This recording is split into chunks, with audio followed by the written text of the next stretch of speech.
1000 € aujourd'hui, t'as plus rien. Si quand même, hein, tu peux t'offrir un écosystème Apple assez complet. Un iPhone Pro, un MacBook Pro et des AirPods top qualité à budget maîtrisé. Hein. Si.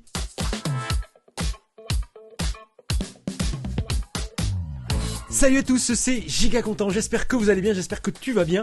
Si tu es nouveau sur la chaîne, sois le bienvenu. Quand on voit les tarifs des nouveautés Apple à leur sortie, on hallucine. Pour s'offrir 2 ou 3 appareils dernier cri de la marque à la pomme, hein, il faut sortir au bas mot au moins 3000 €. Hein, et ça fait mal, hein, ça fait mal au portefeuille.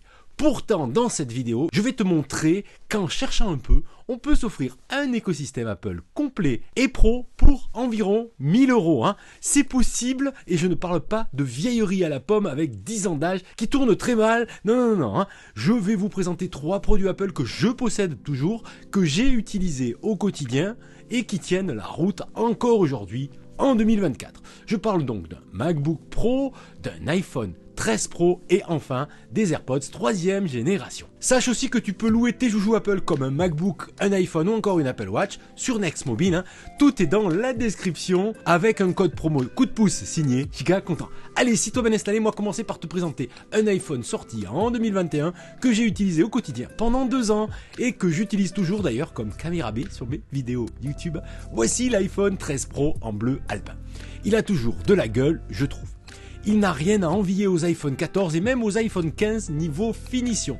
Dos de verre, châssis en aluminium, bloc photo classe, on n'a pas l'impression de posséder un vieil iPhone démodé. Non, j'ai pas raison. Parlons de l'écran. L'iPhone 13 Pro et l'iPhone 13 Pro Max sont les premiers iPhones à adopter la technologie du 120 Hz, hein, le ProMotion chez Apple. Ok, ça existe chez presque tous les autres fabricants de smartphones, hein, mais c'est enfin disponible sur un iPhone depuis 2021. Cela offre une expérience de fluidité vraiment agréable, c'est clair. En plus, la technologie Apple de l'écran OLED, intitulée donc ProMotion, adapte la fréquence de balayage de l'écran selon vos besoins, ce qui permet d'améliorer grandement l'autonomie de l'iPhone 13 Pro. Ce qui me conduit à vous parler de l'autonomie. Grâce aux capacités du processeur Bionic A15 de 6 cœurs et la technologie ProMotion évoquée juste avant, l'autonomie de l'iPhone 13 Pro est vraiment bonne. C'est un vrai bon point Apple, je mets le pouce bleu. Un iPhone 13 Pro, c'est aussi un bloc photo avec 3 capteurs à l'arrière. Le Night Mode est présent sur les 3 capteurs, à savoir le grand angle, le super grand angle et le téléphoto. On peut donc choisir d'améliorer ses photos en basse lumière sans se préoccuper de l'échelle de prise de vue. C'est pratique. Un écran sans verre adaptatif, un processeur puissant, un bloc photo équilibré, une autonomie mieux gérée et des fonctions vidéo bluffantes, c'est un iPhone toujours au goût du jour en 2024. Et surtout bien en dessous des 1000 € les amis, on le trouve aujourd'hui autour des 400 € environ en reconditionné si l'on cherche bien et peut-être moins si vous regardez cette vidéo plusieurs mois après la publication. Ouais, les prix baissent forcément. Qui dit écosystème Apple dit forcément un iPhone mais aussi un Mac les amis. Allez, on s'offre un MacBook Pro à tarif maîtrisé avec le MacBook Pro M1 de 13 pouces que ma femme Julia utilise au quotidien. Coucou Julia. Vous découvrez à l'image le modèle gris clair ou argent, il existe aussi en gris sidéral, comme le MacBook Pro Intel ancienne génération. Notre MacBook Pro affiche 1,4 kg sur la balance, ce qui ravira les amateurs de mobilité. Pour comparer, la version 16 pouces que je possède aussi pèse 2 kg quand même. Hein. Le poids plume reste bien sûr le MacBook Air avec ses 1 kg et des poussières. Même si le design reste inchangé, ce MacBook Pro M1 a tout de même des signes distinctifs. Le Touch ID est au rendez-vous, mais sous forme d'une touche physiquement indépendante. Elle était intégrée dans le Touch Bar sur l'ancienne génération. Même chose pour la touche Escape, elle aussi séparée de la Touch Bar. Certes, je trouve que le design est moins épuré que sur la génération précédente, mais on gagne en fiabilité. De manière générale, le clavier est plus agréable, les touches sont plus présentes, je dirais. On a une meilleure expérience lorsqu'on tape un texte, comme celui de cette vidéo. La Touch Bar est aussi au rendez-vous, ce mini écran tactile pas mal décrié par beaucoup d'utilisateurs reste en tout cas pour moi un plus intéressant pour le traitement de texte, le correcteur automatique, le contrôle du son par exemple, de la luminosité ou même pour l'utilisation des applications Apple comme Final Cut Pro ou Logic Pro. On en prend vite l'habitude. Une fonction qui a depuis disparu des autres MacBook Pro, vous le savez. L'écran lui est composé d'une dalle LED Retina de 13,3 pouces, donc de diagonale, avec technologie IPS pouvant délivrer une luminosité de 500 nits. La seule différence avec l'ancienne génération, c'est l'apparition de technologie True Tone censée améliorer le rendu des couleurs. Côté connectique, ce Mac n'est pas des plus généreux, hein. Il est livré avec 2 ports Thunderbolt USB 4 et une prise de casque pour vos écouteurs. Il va falloir envisager sérieusement l'achat d'un hub pour contourner ce petit détail. Pour par exemple avoir un port Ethernet, un port USB 2 ou un lecteur de carte. L'autonomie du MacBook est désormais annoncée jusqu'à 20 heures sans recharge. C'est le double des anciennes générations, hein, c'est-à-dire sous Intel.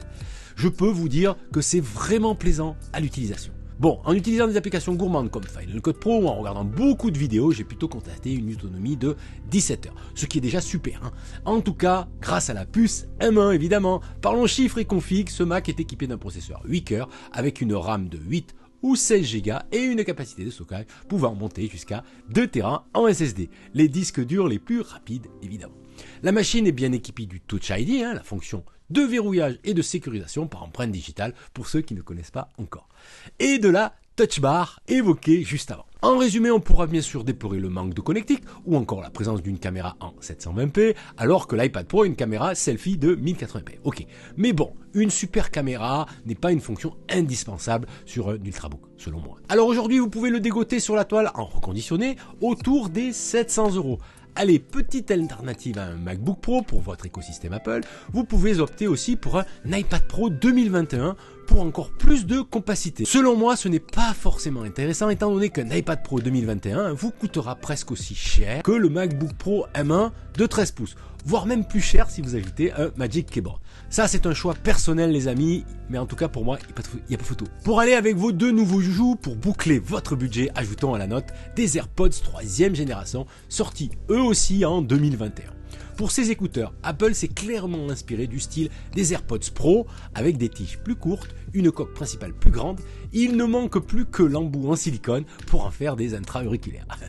Les AirPods 3 sont équipés de la même puce H1 que les AirPods Pro. La coque des écouteurs est plus large que la 2e génération, avec des grilles de diffusion audio plus grandes, ce qui promet un son plus riche et plus enveloppant. Les commandes tactiles sur la coque disparaissent, c'est sur la branche que se situe désormais la zone de commande. Un pincement pour la lecture ou la pause, 2 pincements pour changer de titre, 3 pour le retour en arrière et un pincement long pour lancer la commande vocale via Siri. On retrouve aussi la fonction adaptative HQ, pour faire simple, cette fonction permet d'augmenter la qualité d'écoute en adaptant les basses et les moyennes fréquences à votre forme d'oreille, une sorte de calibration automatique. J'aime beaucoup le fait que les tiges soient plus petites, c'est beaucoup plus agréable quand vous placez les écouteurs dans vos oreilles. Ils épousent mieux le lobe. Il entre plus facilement dans le logement du boîtier, c'est vraiment sympa. En comparaison aux AirPods 2, je les trouve plus confortables, en tout cas pour une petite heure d'utilisation. Au niveau de la qualité audio, il y a une vraie différence. La qualité sonore est bien meilleure, on retrouve des basses plus présentes, un son plus large, disons, si je puis dire. Mais bien sûr, la différence vient surtout du son spatial.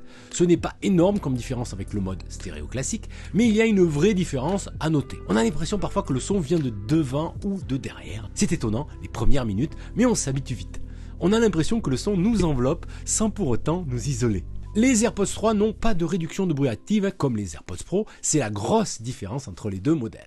Les AirPods 3 sont trouvables autour des 70 € en reconditionné bien sûr. Si on fait les comptes, vous pouvez vous offrir un écosystème Apple Pro avec un iPhone 13 Pro, un MacBook Pro et des AirPods 3e génération pour environ 1100 €.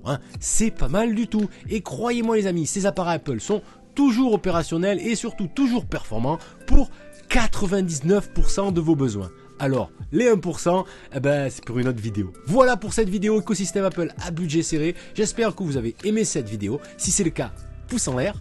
Prenez soin de vous, résistez quand même à la nouveauté. À demain ou à plus tard. Salut!